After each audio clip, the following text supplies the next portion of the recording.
Saludos a todas y todos, espero que se encuentren muy bien. Qué gusto darles la bienvenida a una sesión más de la asignatura Historia Primer Grado. Soy Luis Axel Olivares, espero que en estos días estén aprovechando la oportunidad de estudiar en esta modalidad a través de Aprende en Casa. Recuerden mantener la sana distancia, lavarse las manos con agua y jabón durante 20 segundos varias veces al día y usar el cubrebocas de manera correcta. Al cuidarnos a nosotros mismos, cuidamos a los demás. El propósito de esta sesión será reflexionar sobre la actualidad de los conceptos de frontera e identidad nacional. Para hacerlo, estudiaremos el conflicto territorial existente entre Palestina e Israel. Antes de iniciar, les recuerdo que es importante que participen en las actividades planteadas a lo largo de la sesión. También les invito a tener cerca su libro de texto, cuaderno o hojas blancas y lápiz o bolígrafo para tomar notas. Si ya están listos, comenzamos. Como inicio, es necesario discutir en qué consiste la idea de nación, pues de ella se desprenden los conceptos de frontera e identidad nacional. Para ello, en nuestra sección Leer para conocer, les compartiré un fragmento del libro de Benedict Anderson, titulado Comunidades Imaginadas. Dice así: con un espíritu antropológico propongo la definición siguiente de la nación: una comunidad política imaginada como inherentemente limitada y soberana. Es imaginada porque aún los miembros de la nación más pequeña no conocerán jamás a la mayoría de sus compatriotas, no los verán ni oirán siquiera hablar de ellos.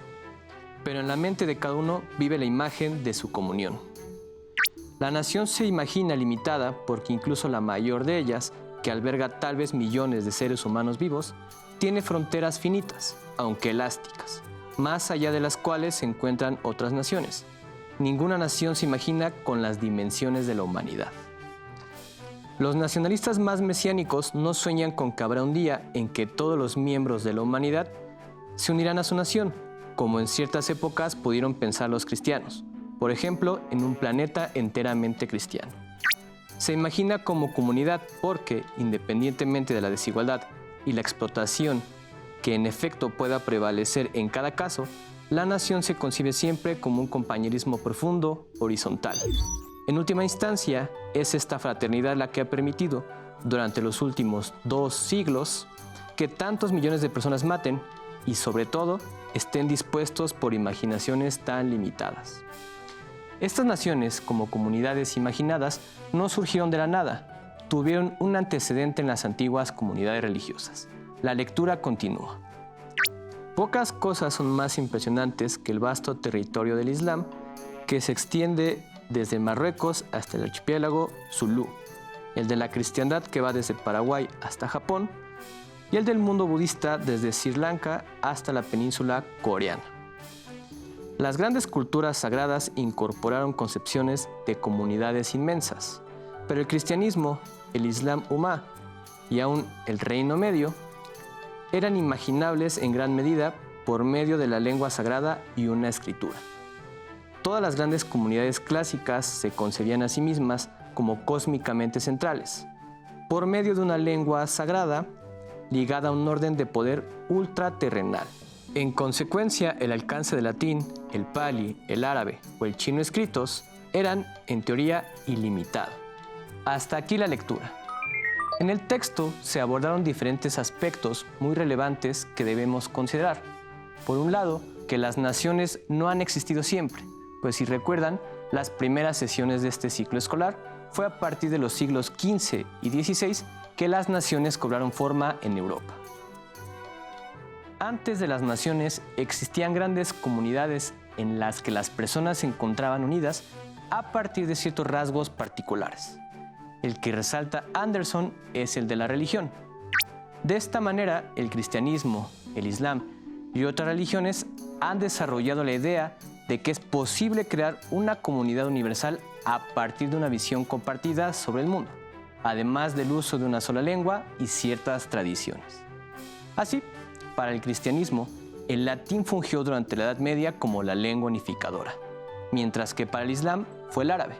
Incluso hoy día, algunas de sus oraciones solo pueden ser comprendidas y recitadas en árabe.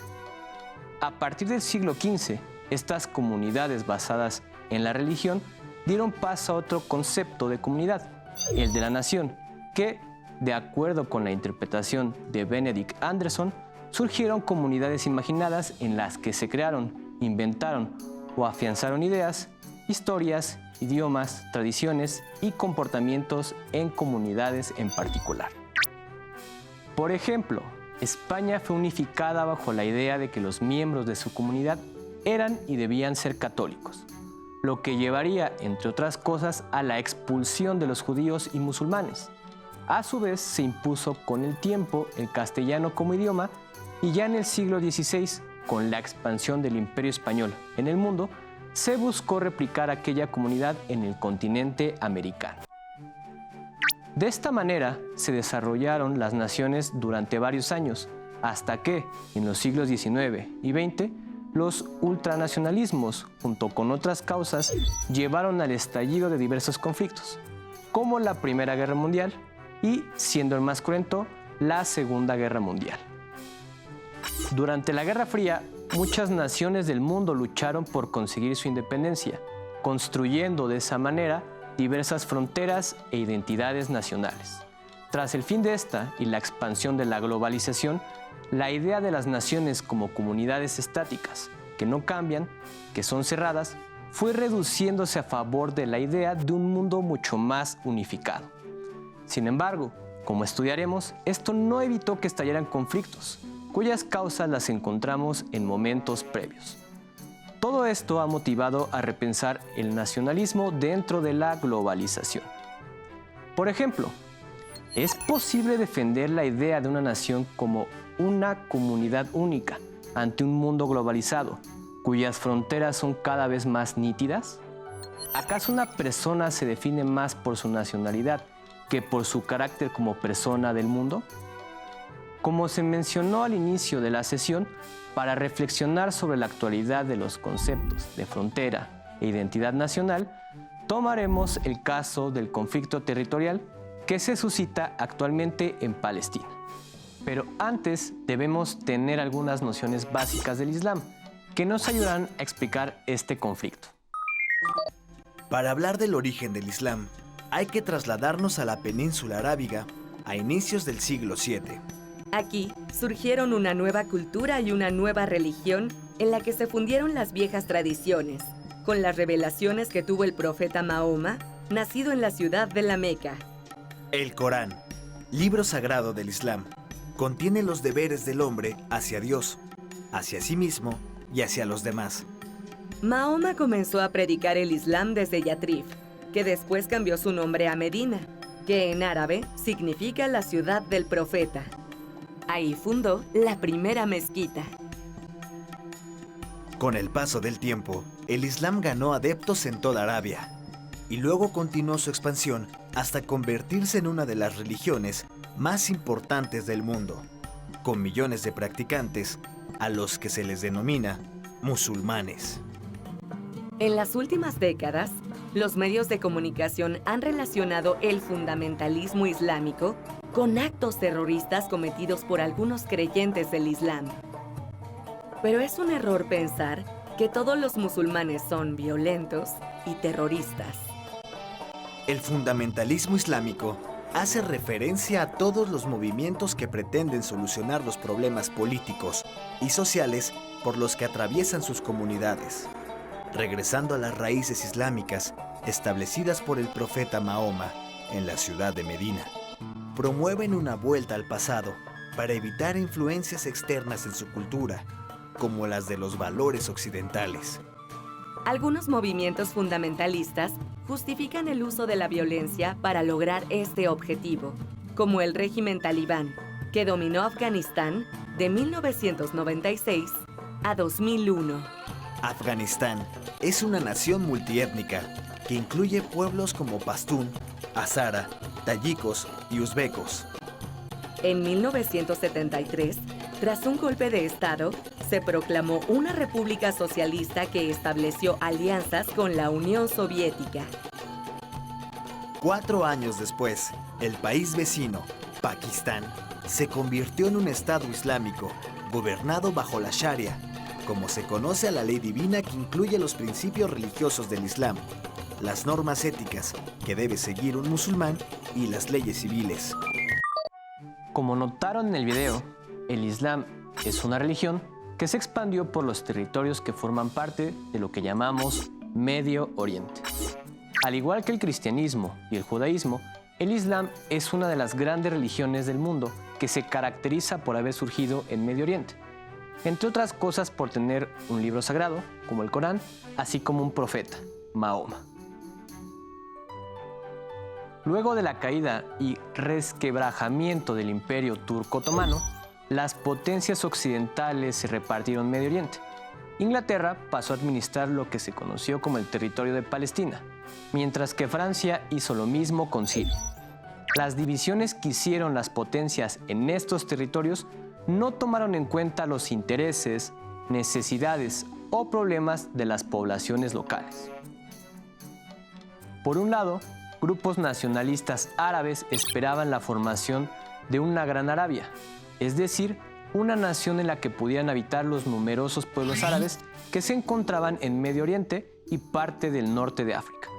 Por otra parte, desde la década de los 20 y aún más después del holocausto de la Segunda Guerra Mundial, comenzó a migrar una enorme población judía hacia los territorios palestinos con el objetivo de crear su propia nación en las tierras que, de acuerdo con su religión, les pertenecían desde los tiempos antiguos de Israel. La presencia de estos dos grupos nacionalistas, árabes y judíos, se profundizó tras el fin de la Segunda Guerra Mundial, cuando en 1948 se creó el Estado de Israel, dividiendo Palestina en dos, una parte para los palestinos y otra para los israelíes. La reacción ante la creación de la nueva nación no se hizo esperar. Ese mismo año, tropas de Egipto, Siria, Transjordania, Irak, Líbano invadieron Israel, pero este último, con apoyo de algunas potencias occidentales, salió victorioso y de hecho ocupó más territorios de los que le habían reconocido inicialmente. Como estudiaron en la asignatura de geografía, este tipo de conflictos territoriales trae consigo consecuencias políticas y sociales que no logran solucionarse a corto plazo. El mundo atestiguó el surgimiento de un nuevo Estado, nación cuyo centro de unificación e identidad nacional se dio en torno a demandas religiosas e históricas muy diferentes a las naciones europeas. ¿Qué elementos se imaginan que conforman las ideas de nación de personas que han sido expulsadas de sus hogares? Durante el resto del siglo XX se suscitaron otros enfrentamientos entre el Estado de Israel y sus vecinos por controles territoriales y recursos naturales. Dentro de las disputas que se originaron en la región está la cuestión de la ciudad de Jerusalén. Esta ciudad es importante para tres de las religiones más grandes del mundo, pues, de acuerdo con cada una de sus creencias, allí fue crucificado Jesús de Nazaret. Para los cristianos, para los musulmanes, Mahoma tuvo un momento de ascensión al cielo, y para los judíos, porque en ella se encuentran los restos del Templo de Salomón, uno de sus gobernantes bíblicos. Como recordarán, desde la Edad Media, Jerusalén fue motivo de conflicto debido a que los cristianos europeos buscaban conquistar la ciudad de manos de los musulmanes. Aunque lo lograron en un primer momento, los seguidores del Islam recuperaron la ciudad para ellos hasta 1949, cuando, tras la guerra de Israel y sus vecinos, Israel la proclamó como su ciudad capital. En el desarrollo de este conflicto, el Estado palestino se ha visto reducido territorialmente a menos de la mitad de su superficie original, tal y como era reconocido a principios del siglo XX. A los diferentes levantamientos armados de la población palestina se les conoce como intifada, los cuales tienen diferentes objetivos, ya sea la liberación de los territorios palestinos o bien la destrucción del Estado de Israel. A pesar de que se contabilizan 3 intifadas, hay continuos levantamientos armados y protestas por parte de palestinos y musulmanes en toda la región. Todos estos conflictos han transformado tanto a Palestina como a Israel, al igual que los sentimientos nacionalistas de sus habitantes. De acuerdo con Martín Martinelli, durante más de medio siglo desde 1948 se han desarrollado 3 movimientos palestinos principales: cada uno con su ideología: el Movimiento de Nacionalistas Árabes, MNA, Fatah y Hamas. En primer término, el Movimiento de Nacionalistas Árabes representó la fase nacionalista árabe y el panarabismo, que dominó la política árabe en la década de 1950 y comienzos de 1960. En segundo término, el Fatah, en árabe Apertura y acrónimo inverso de Movimiento Nacional de Liberación de Palestina, es una expresión de un nacionalismo palestino laico más específico. Por último, el Hamas, en árabe Entusiasmo y acrónimo inverso de Movimiento de Resistencia Islámico, representa la variante religiosa del nacionalismo palestino y refleja la corriente islámica desde mediados de la década de 1980. Cada uno de ellos detentó un periodo de mayor influencia. De forma aproximada, Fatah desde 1967 hasta finales de 1980 y Hamas desde la década de 1990 hasta la actualidad. El nacionalismo que funge como sentimiento de identidad entre los palestinos ha sufrido diferentes cambios. Ha ido de buscar la unión entre árabes a la formación de un Estado palestino laico hasta lo que predomina hoy como un carácter mucho más religioso. Esto le otorga una variedad muy amplia a la identidad nacional de los palestinos, pues las tres visiones coexisten. Pero esta tendencia a que existan diversas formas de identidad nacional ligadas a la religión es algo regional. Dentro de estos casos tenemos el gobierno de Irán, donde la política es definida en buena medida por la interpretación que hacen los gobernantes del Corán. Estos nuevos nacionalismos de corte religioso explotan valores que van más allá de la identificación con un territorio en común. Al sentirse identificados con una religión, están considerándose dentro de una comunidad universal, la cual, en teoría, no debe tener fronteras. Es decir, se trata de una forma de nacionalismo tanto político, al identificarse como parte de una comunidad que interactúa con otras, como un nacionalismo más espiritual guiado por las creencias religiosas en una sociedad universal. Ahora, si imaginamos que existen, por ejemplo, palestinos que viven como refugiados en otros territorios, muchas veces tienen otro nacionalismo que los vincula, sí como palestinos y musulmanes, pero también como provenientes de uno u otro territorio. Llegados a este punto, las fronteras que en el siglo XXI se supone que deberían de servir para comunicar a las personas, en algunos casos todavía presentan la posibilidad de estimular el desarrollo de diferentes formas de nacionalismo o de identidad nacional. Este caso incluso lo podríamos llevar a Siria, un país que ha estado en guerra durante varios años. Para complementar lo mencionado, veamos y escuchemos el siguiente video. Uno de los principales factores en el conflicto bélico de Siria es su ubicación geográfica. Se localiza al suroeste de Asia, en una zona estratégica que es paso hacia los mayores yacimientos de petróleo en el mundo. A lo largo de su historia, esta región ha sido punto de intercambio comercial, social y cultural entre Oriente y Occidente. Su control ha sido disputado por múltiples imperios, gobiernos y poderes. El territorio sirio forma parte del desierto, por el que se puede trasladar directamente petróleo y gas natural del Golfo Pérsico hacia Europa Occidental. Algunas potencias mundiales buscan el dominio de la zona para garantizar el abasto de tales energéticos. Otro factor es el relacionado con la cultura y la religión. En la milenaria historia de su territorio, han existido numerosos pueblos, así como importantes religiones monoteístas, es decir, que creen en un solo Dios. La existencia de Siria como país data desde finales de la Primera Guerra Mundial, y sus fronteras fueron impuestas a conveniencia de Francia e Inglaterra, sin tomar en cuenta la diversidad de culturas que habitaban allí. Quienes conforman el gobierno profesan el chiismo, mientras que la mayoría de la población es suní. Ambas son ramas principales del Islam. Todo ello dificulta la formación de una identidad nacional común y contribuye a la inestabilidad. La política siria es inestable debido, entre otras cosas, a un gobierno severo y dominante que fue encabezado por Hafez al-Assad durante 30 años y continuado por su hijo Bashar al-Assad. A lo cual se suma el descontento de la población por la débil economía y la constante represión. Las revueltas en los países árabes durante 2011, con las que la población exigía mayor democracia, influyeron en el inicio del conflicto en Siria, pero fueron reprimidas con violencia.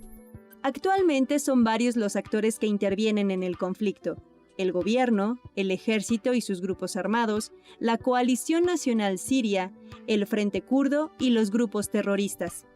Además, están involucrados otros países que tienen interés en controlar esta zona estratégica de acceso directo a los recursos energéticos del Golfo Pérsico, por lo que apoyan con armamento a los distintos grupos según su conveniencia. Algunos otros rivalizan con el régimen para afianzarse como potencia en la región. Y otros respaldan al gobierno por intereses militares o por buscar su expansión económica en la zona. Como se presentó en el video y a través de esta sesión, las diferencias religiosas, incluso al interior de una nación, pueden ocasionar diferentes conflictos, porque cada una de ellas trae consigo una forma de identidad nacional particular. En el proceso de la globalización, la existencia de estos nacionalismos religiosos nos invita a reflexionar hasta qué punto estamos muy cerca de crear un mundo en donde las fronteras no signifiquen un peligro o un objeto de disputa. Es momento de proponerles un reto. Ustedes forman parte de una nación, la nación mexicana. Reflexionen y respondan en su cuaderno. ¿Se identifican con México como nación? ¿Por qué? ¿Qué factores, sentimientos, ideas, personas los vinculan con este país?